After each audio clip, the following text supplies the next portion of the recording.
na tukaona kwa sababu ya kulala kwake na kuachilia madhabahu, Biblia inasema Israeli wakajipata miaka 400 katika nchi ya Misri, na pale kulikuwa na shida nyingi sana, manake walikuwa wanafanya kazi bila mshahara.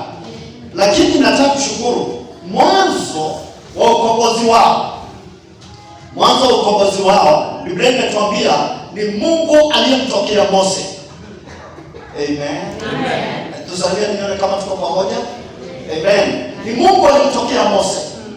Akamwambia, mnakumbuka vile ilivyokuwa ili wakati alipotokelewa pale na Mungu. Aliona kijiti kinawaka moto, akakaribia, Mungu akamwongelezea, akamwambia kuna watu wangu ambao ni Waebrania wako katika nchi ya Misri, na ninataka uende kwa mfalme wa ile nchi Farao, umwambie aachilie watu wangu waende wakaniabudu. Na huo ndio mstari ambao tumeusoma katika Exodus chapter 3 verse 18.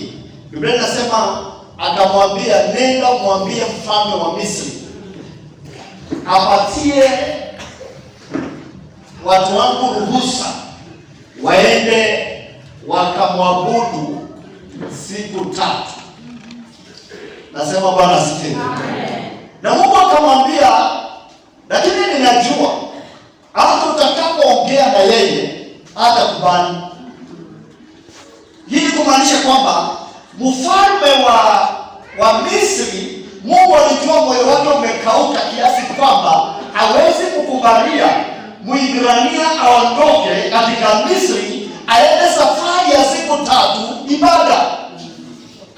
Mungu alimwambia, ninajua hatakubali.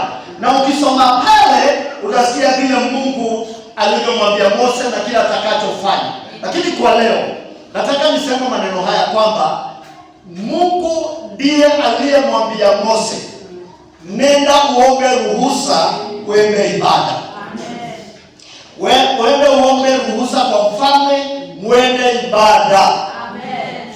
Muende mkaniabudu. Na Mungu pia ndiye aliyemwambia, na ninajua Farao hatakubali, muende ibada, muende mkaniabudu. Mungu alimwambia hivyo. Kitu ambacho ni muhimu leo kuelewa ni kwamba Mungu hupenda ibada. Amen. Ibada yote ambayo inamwabudu. Unaona, yeye mwenyewe pia anamwambia Mose, nenda uombe ruhusa mwende safari ya siku 3 mkaniabudu. Amen. Hii ni kumaanisha kwamba mwende mjenge madhabahu, mtoe sadaka zenu. Wakati wote tunapoongea ibada, tunaongea kitu ambacho kinaitwa madhabahu, na tunaongea maombi, na tunaongea sadaka. Amen. Kwa hiyo Mungu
hawaelewi wakati wanastahili kumpatia Bwana ibada hawaelewi kabisa.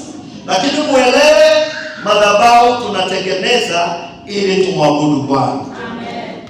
Jambo la pili, na ni muhimu sana kwa sababu ya kumpatia Bwana shukrani zetu. Unajua, kama kuna kitu ambacho Mungu anapenda katika ibada ni kumpatia Mungu shukrani. Ni kumwambia wewe Bwana wastahili shukrani zetu. Kama leo nimeona wapendwa wamekuja hapa, wawili ndio wanashukuru, lakini wengine wamewaleta kuonyesha kwamba wanashukuru Mungu pamoja na dada zao. Na unajua kila siku Mungu hututendea mema. Wapendwa, Bwana asifiwe. Kwa hiyo kila mtu anastahili kumpatia Bwana ibada ya shukrani. Kwa hiyo Mungu, madhabahu yapo kwa ajili ya kumpatia Bwana shukrani zetu.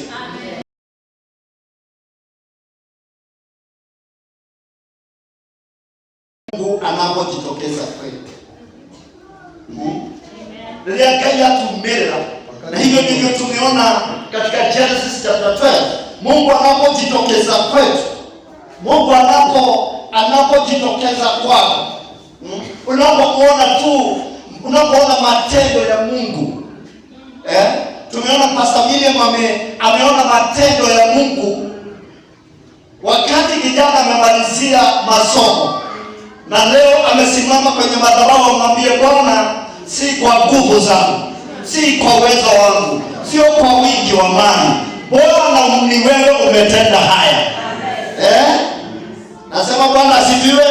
Kuna wengine wetu na wana madhabahu kama haya kanisani, lakini hata wakati Mungu amewatendea, itabidi tuwatengenezee Januari au Februari, tuambie huu ni mwezi wetu wa shukrani, wakuje. Tusipowafanyia hivyo, hawawezi kumpatia Bwana wao shukrani.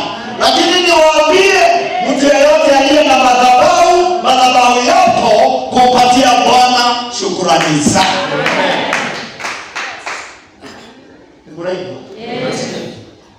Mundu wothe wiki gongona na ndio tabulite kigongona giake na Ngai nĩamuumĩrĩra kana Ngai nĩamwĩkĩra arabatara kigongona nĩ gĩake no kĩakenete tondũ Ngai nĩekĩte.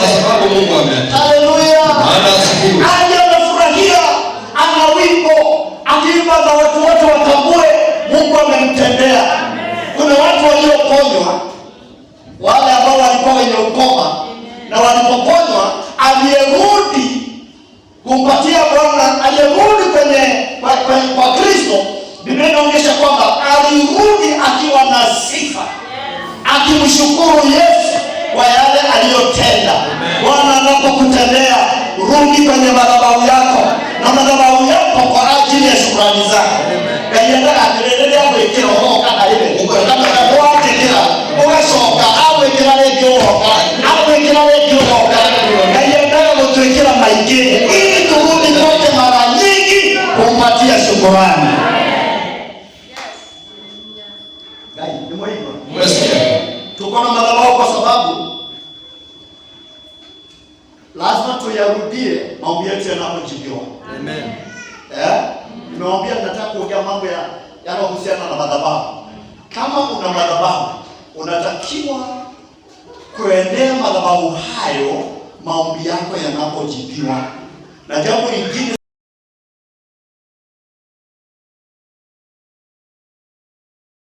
wakati wote Mungu amepigana vita vyako. Amen. Amen. Bwana Yesu asifiwe. Amen. Bwana Yesu asifiwe. Kama wapi jamani kwa juu, naona mnaandika kama Mungu kwa juu. Wakati wote Bwana Mungu amepigana vita vyako. Uone hadi ni mwaka sio mimi. No, na uhakikishe unaona hapa. Hii njia. Hii kitu ambacho kimefanyika. Huu mlango ambao umefunguka. Hii biashara vile imenoga. Hapa hatimie. Oyo ni gani? Oyo ni uko tiboko kwa sio mkono wangu. Hiki tikiara ya kwa oyo ni gani? Oyo ni Mungu. Mahali popote unaona maombi yako imejibiwa, rudi kwenye madhabahu yako, umwambie Bwana, umeajibu. Nilikuomba na Bwana umejibu.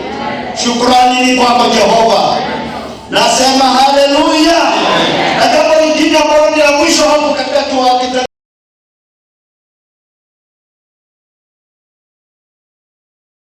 wote Mungu ametoa ahadi kwako. Wakati wote Mungu amekupromise kitu. Ati atakutendea. Ukimwangalia mtu kama ndugu yetu Abraham, Mungu alipomtokeza, alipompeleka nje na akamwonyesha, na niliwafundisha siku ya Sunday, akamwonyesha nyota na akamwambia zihesabu.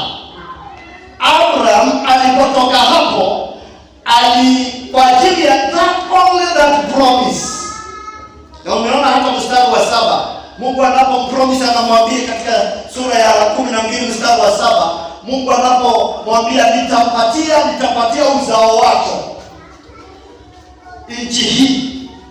Hiyo tu inamfanya Abraham aende na sadaka kwenye madhabahu. Au amjengee Bwana madhabahu. Amwambie Bwana asante kwa ahadi hiyo.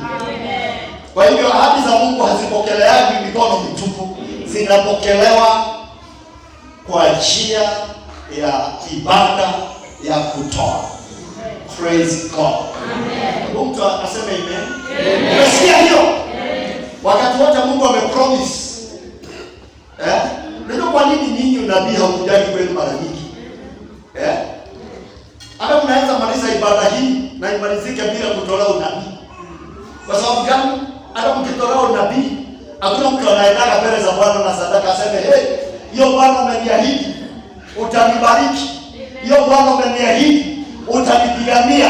Hiyo Bwana umeniahidi utabariki watoto wangu. Hii Bwana umenibariki utanipatia shamba. Umeniambia nitajenga. Bwana ninaenda kuipokea kwa njia ya sadaka. Watu wangapi wanafanya hivyo? Hata unabii utolewe hapa, Bwana atawatendea, Bwana atawaonekania, Bwana atawapigania, Bwana atafungua njia zenu. Bwana ngeugete, Bwana ngeugete. Anasema Bwana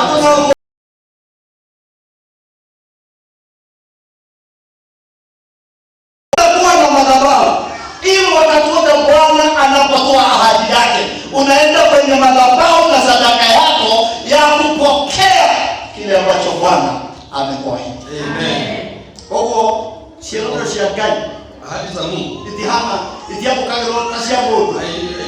Kama yaza. Mungu akikwenda ndego kweka. Mungu akikuahidi atatendea. Mungu bega asante. Mungu anasema asante. Naweka waendelee kama yake iko kama atatenda. Nami na mwaka kwa yake je. Na akimaliza mwaka unasema kwa nini hajakuja? Lakini kwa God that day amekwambia nitakufanyia. Kwa hivyo tunaenda kwenye madhabahu wakati wote Mungu ametoa ahadi yake kwetu. Wakati unabii umetufikia tunaenda kwake. Bwana anaposema uikalinde mifukana, lakini hii data nini? Hata wakati Isaka Mungu promise Abraham Isaka atazaliwa baada ya miezi 9. Abraham alienda akajenga madhabahu na akatoa sadaka kwa ajili ya Isaka.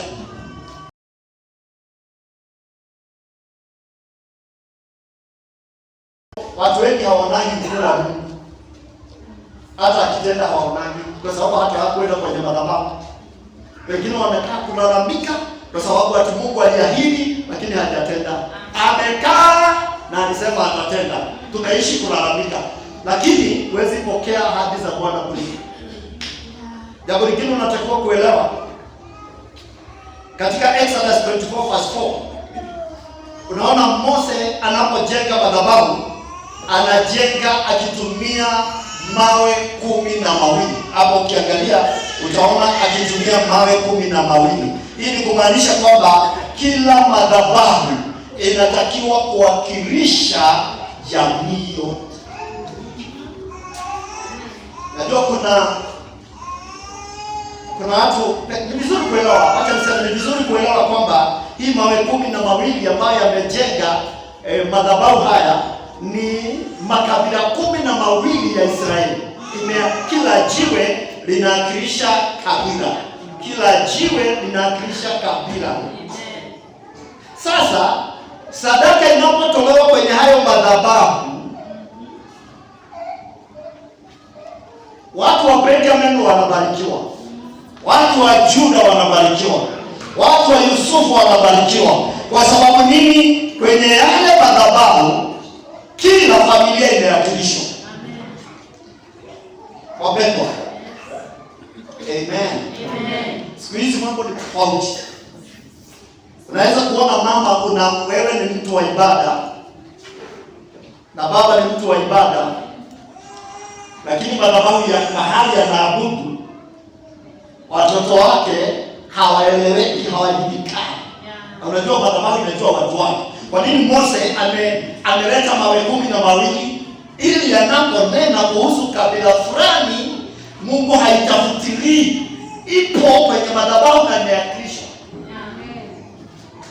Sasa wapendwa, na mimi ninawahimizaga sana, hata wakati wote unapokuja kwenye madhabahu, aidha ni mwezi wa 5, aidha ni wakati mwezi wa 5, wakati wa kurudi kwenye madhabahu hao unayorudi, unarudi na familia. Naona mtu mwingine anasema huyu ni mrefu, hawezi akilishwa kwenye madhabahu. Niliwaambia kama mtu ni wako, hata awe ni mume wako na ni mrefu, siku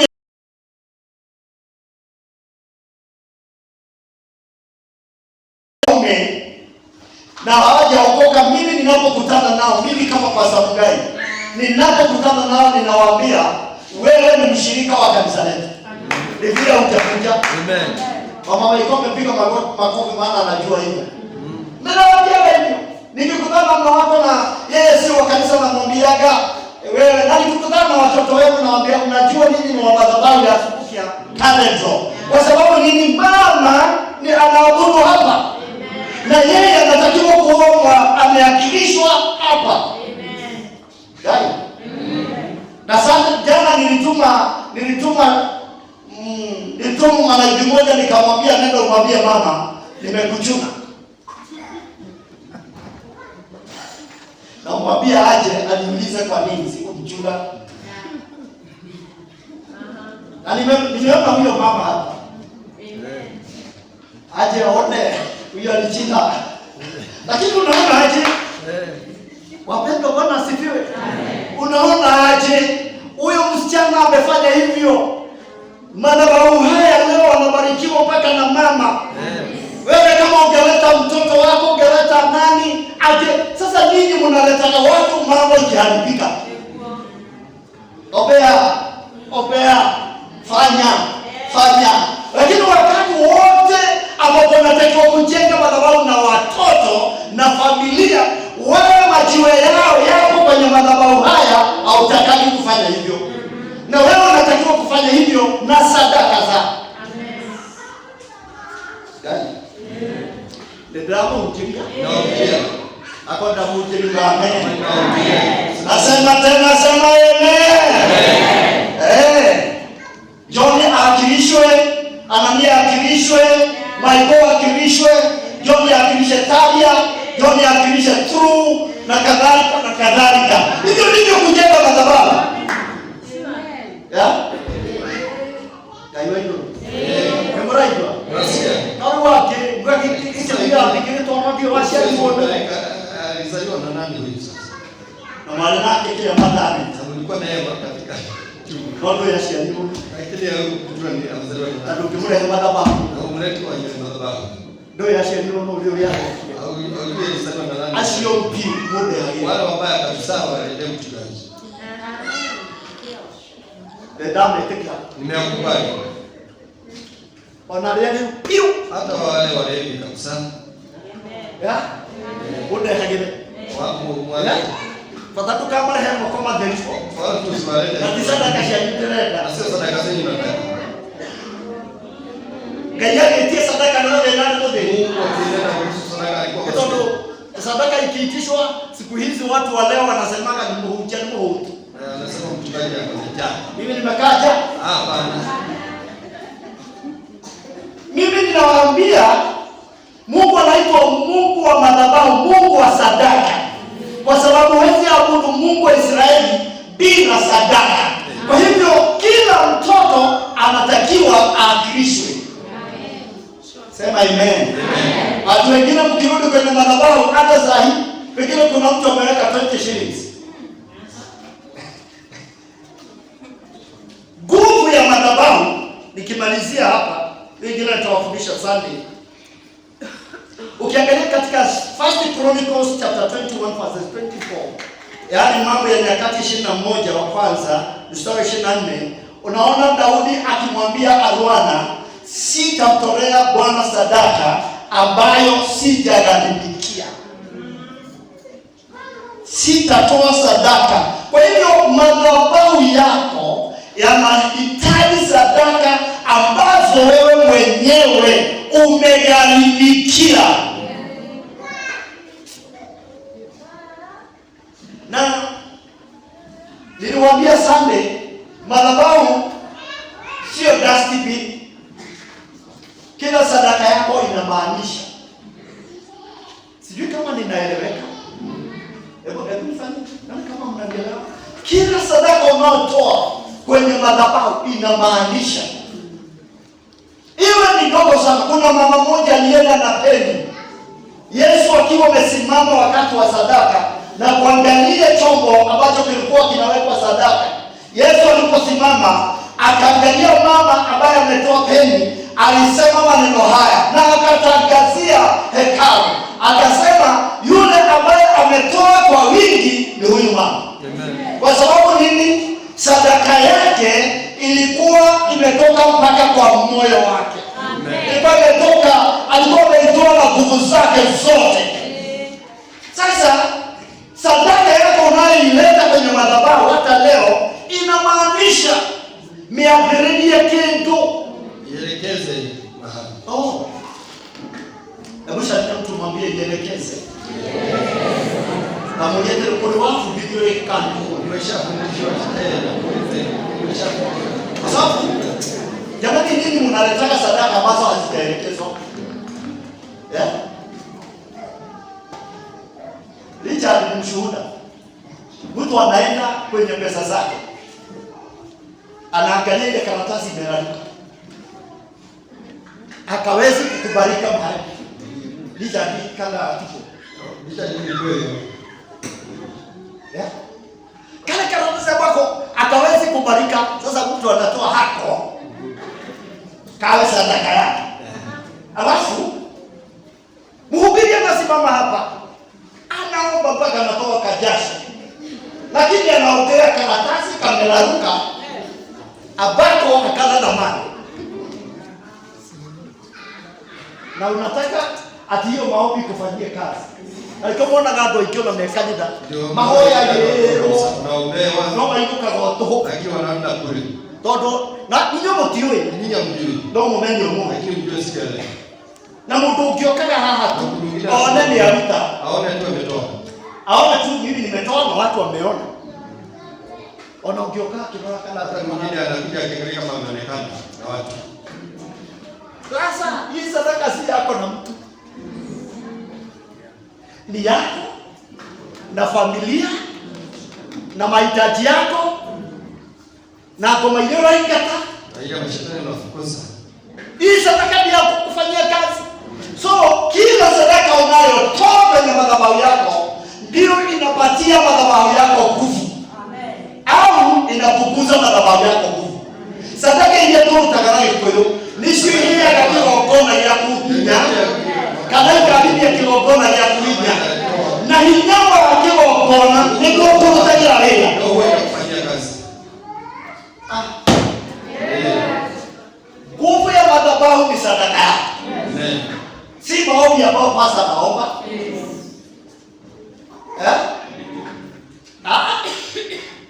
Ndio inyumo kenda shiriki tu ni mwana Ni na leo samurai basi una kinyile.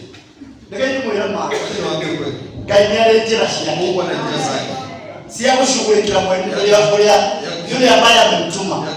Si mna habari Elija alitumiwa malaika. Na malaika waliposifika kataa kazi akatuma kukuru. Hamna habari? Mungu anachia. Wewe si njia. Mungu anachia. Na sadaka yako sio njia ya pasta, ni njia yako wewe mwenyewe. Ni faida yako wewe mwenyewe. Ukileta karatasi yako ni kameraruka, ukileta 20 hiyo ni yako. Ganyale kwa yana au motolera tu au safari. Mungu anakupea tu maisha. Wana yake kiradi. Wana kitu anabarikiwa. Alinagero kwa kaini nyonga yake kiradi. Ninaona Mungu kubariki wengine.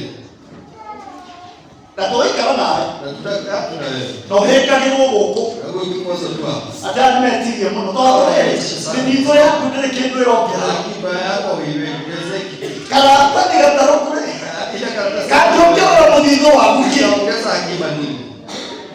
Ujue hiyo kila sadaka unaopeleka kwenye madhabahu, unapeleka kwenye madhabahu yako na unalipelekea God wako. So unatakiwa ujione, uone madhabahu yako na uone Mungu wako unampatia. Achana na pasta. Nyimo kiona nani ndio kaka nasi yako. Simrona na mimi wewe unakuja nyumbani. Tajika hiyo. Fanyeni hivi. Lisha ni mmoja. Lisha hakuna mtu kanisa hili anatoa sadaka kubwa kuliko. Amen. Hakuna. Na mzee wale mkamu tonego. Wakati nitaona mtu ameshika kakera. Tondie ndio kaga kwa keyeji. Ile taka sadaka kwa keyeji. Ile ndio sadaka yako.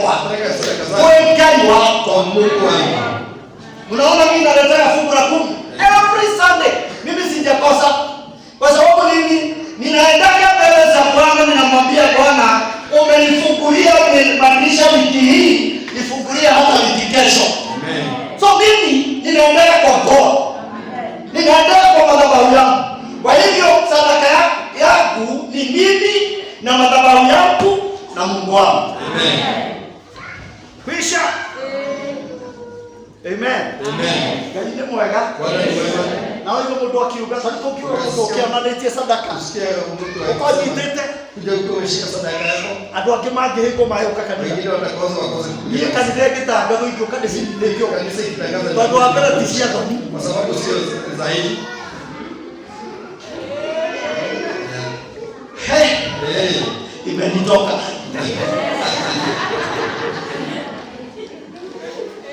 Wasalimia tena Bwana Yesu asifiwe. Kabisa mimi mtu mwambie sadaka si ya mtu yako. Ndio ndio ndio mwenda kukoro na bokune ni ile shida ndio wale ambao sadaka. Kupelekea mtu sadaka. Niyo na inatumia tena shule. Zile baraka niko nazo. Ndio Yesu ya gai. Nimebariki. Jana mwana ni gadi bila ndoa.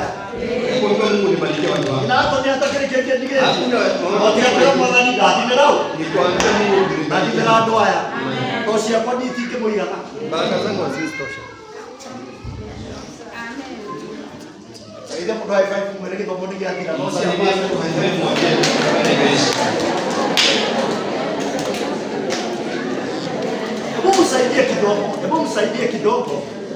Hebu msaidie kidogo, umwambie ni wewe na madhabahu yako na Mungu. Simwambie mara mbili au tatu.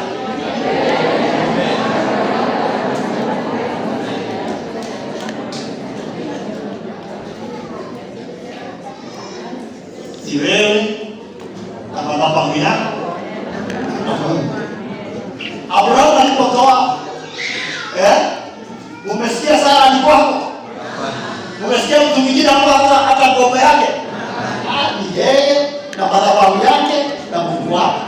Hakuna mtu atakulilia sadaka, ni wewe. Hata ungeni mtaka ndio na kaida hadi Mungu atakoa kwa hiyo mwenda afya. Ni wewe na madhabahu yako na Mungu wako. Abraham akatoa kwa madhabahu yake na Mungu wake. Na walikuwa hawa tu. Tai akiingilia anafukuza. Kwa sababu hajahesabiwa kwa hiyo. Semeni amen. Na hivyo Bwana ni akumio. Acha niseme tena, ni wewe na madhabahu yako na Mungu wako. Hata saa hii unapokuja kwenye hii madhabahu, ni wewe na madhabahu yako na Mungu wako. Kuisha. No, mwaikira haha mukiuma haha Kidia kwa mtokea pale. tondu uroka haha wina we na kĩgongona gĩaku na Ngai waku. Kũrĩ mekumĩra haha makĩnengagĩrĩrio kĩrĩa mahoya, Kuna wengine wanatokea pale kupatia hiyo. na kũrĩ mekuma haha Na kuna wengine wanatokea pale ta Kaini. kama Kaini. Najua Kaini alienda na alikaenda na sadaka, lakini wakakosana na God. God hakupokea. Au namna gani? Ni mimi au ni neno? Genesis 4:9. Sadaka yake haikukubalika. Lakini Abel, kwa sababu na hapo pia kwa wazazi wao, ni Mungu alidai, akadai atolewe sadaka. Ya, wewe na madhabahu yako na Mungu wako. Hiyo inaisha hivi. Ndio ule, ndio hapo roda. Tumewapa ruhusa. Behe kifao pio. 20 kabisa. Sote. Toe sadaka. Behe kama tutafiu kale kidole ni gani? Yenye imekatelewa na askari. Mohote. Toe sadaka. Nonde wewe. Lakini ni wewe. Na kigongona yako. Madhabahu yako. Na Ngai wako. Na Mungu wako. Kote ni wewe. Kama ni mimi wewe. Obodo lo jaraluka. Leo nimekabadilika. Mungu awabariki sana. Amen. Salimia mtu mwambie umebarikiwa kwa Mungu. Umebarikiwa. Leo nataka kabla hatujaingia John, nataka